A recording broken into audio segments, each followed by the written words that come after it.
All right, finally, it's working again. It's been like 15 years. Okay, let's turn this thing on. All I need out of life is to wake up next to some morning.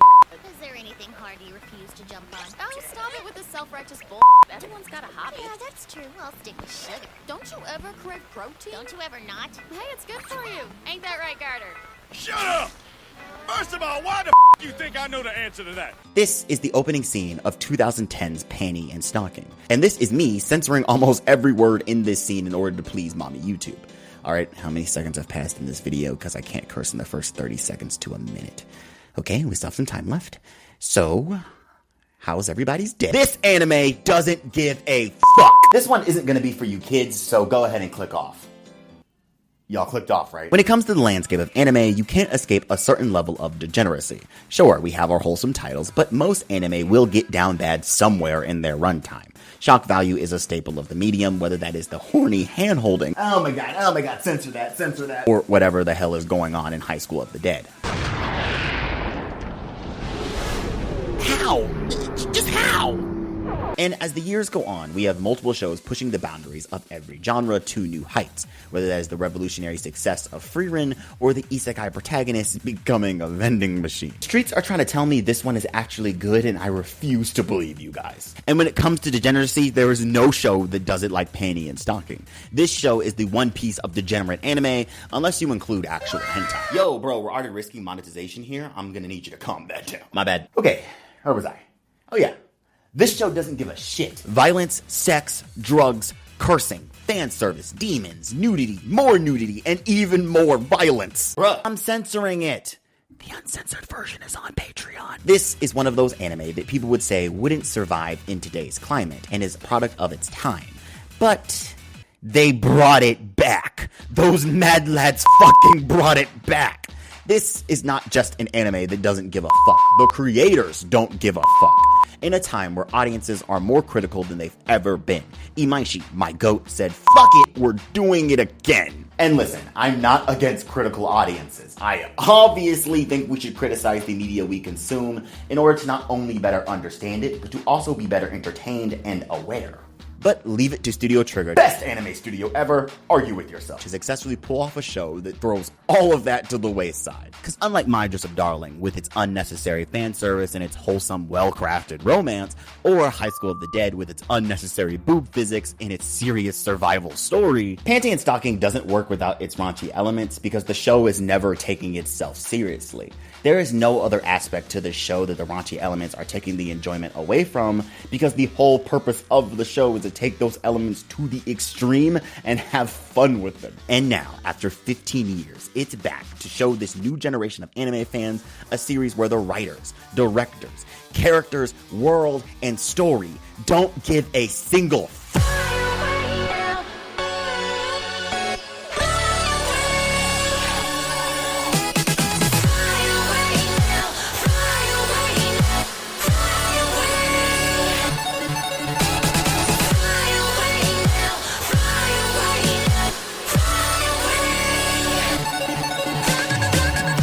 This show is a devoted Christian's nightmare.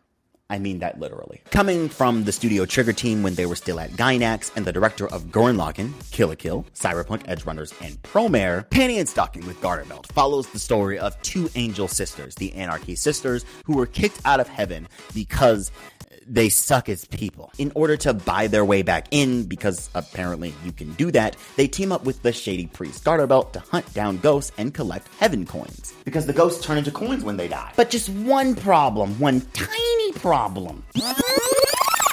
They suck as people. Play that Ghostbusters remix music. Who you gonna call? First we have Panty Anarchy, whose name is Panty because her ability is she can take off her underwear and turn it into any gun of her choice. And to make matters worse, Panty is a bit of a slut. You can't say that word. Well, she likes to sleep around with everyone. She brings a new meaning to femme fatale, and honestly, her being absolutely unapologetic about it is what makes her so fun to watch. She doesn't need to come up with a BS reason like she has a curse. The girl just wants to get hers and go home. Not my lifestyle of choice, but I respect it. Who are you gonna call? Next is Stocking Anarchy, who, as you probably guessed, is named Stocking because she has the ability to turn her stockings into katanas when boy is she cool as hell with it. Stocking is a goth Lolita type who loves sweets more than human life, and the darker things get, the more Stocking is into it. I'm gonna let your imagination run wild with what I meant by that last line. She will nonchalantly cut you or maybe run you over and go home to her cake like it's just your average Wednesday, because it probably is just your average Wednesday for her. I love the kind of woman that can kick my ass. These sisters do whatever they want, when they want, and the show never, I mean never, tries to paint them as good people. Other anime, ones that give a damn, would have them go on an arc to find the error of their ways, but don't expect that here.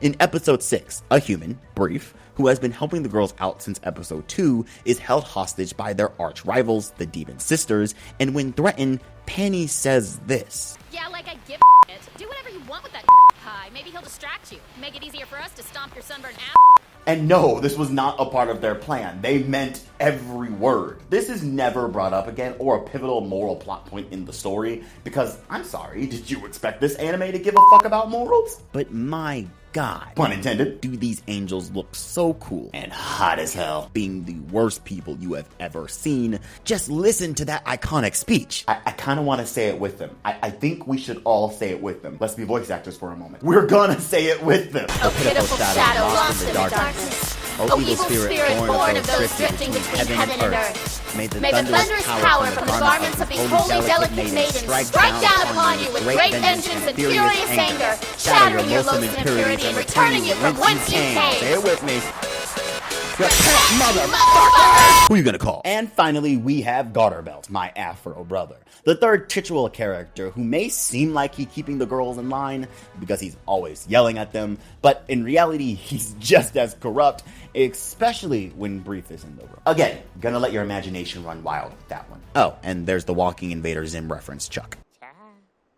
This is a show where all our main characters are Eric Cartman from South Park, and it's funny I say this because this anime was inspired by Western adult cartoons. Hiromi Wakabayashi, one of the directors of the new season and the guy that pitched the initial idea, got drunk with Imaishi and the others and basically started spitballing ideas. Yes, this show was created when the team was drunk, obviously by everything I've said so far in this video. And I wouldn't have it any other way.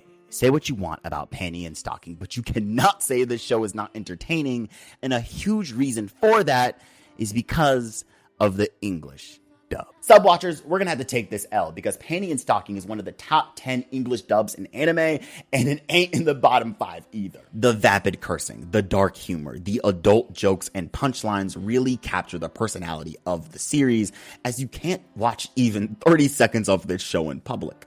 It's why I spent so many hours censoring this video. You can hear the voice actors have fun with every line, and Jamie and Monica play the performance of a lifetime. Jamie Marchi, as Panty, really nails the characters unless we're in those sheets, I don't care attitude, and Monica Real's quick one-liners as Stocking, some of which I'm sure aren't even in the sub version, are pure comedy gold. The chemistry is in the voices, as these sisters couldn't be more different and similar at the same time. I don't care what anyone says. Those two are the Anarchy sisters, and they make this show. I guess this would be a good time to talk about the elephant in the room. The fact that the new season wasn't licensed by Funimation, now part of Crunchyroll, but instead it was licensed by Amazon, leading to a full recast of the dub and voices that don't really sound the same. And it's gonna take some getting used to. It's not that the new dub is bad. All the cursing, adult jokes, and dark humor are still there, because of course they are. It's just not what I'm used to. The new VAs are good, just different, and I've got to adjust to the switch. Still, if you're an English speaker, I cannot recommend the dub enough, because once again, this show was inspired by Western animation, and is living proof that sub isn't always better. And if you're not an English speaker, I'm surprised you got this far in the video. What are you doing here? Speaking of the new season, though, the team had 15 years to cook on a new season, and it's the exact same show. If it ain't broke, don't fix it. I would say the new season is even more extreme, but Panty and Stocking was already as extreme as it gets, and the new season is just giving us more of that. Good. That's what we wanted. The show tells its story in a 2-segment episode format that tends to parody other existing films and TV shows. All you have to do most of the time is look at the episode title. They reference Pulp Fiction, Transformers, Sex and the City, Berserk, Magnolia, Ace Attorney, and they mimic Satoshi Kon's animation style at one point. And that's just from the first season. The second season is look like it's gonna have even more modern day references, as they've already parodied both Bad Boys and Spider-Man Homecoming.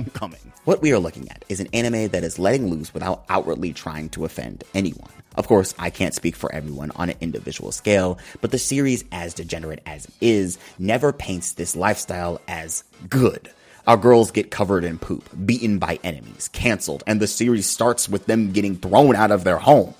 They just look badass while doing it all.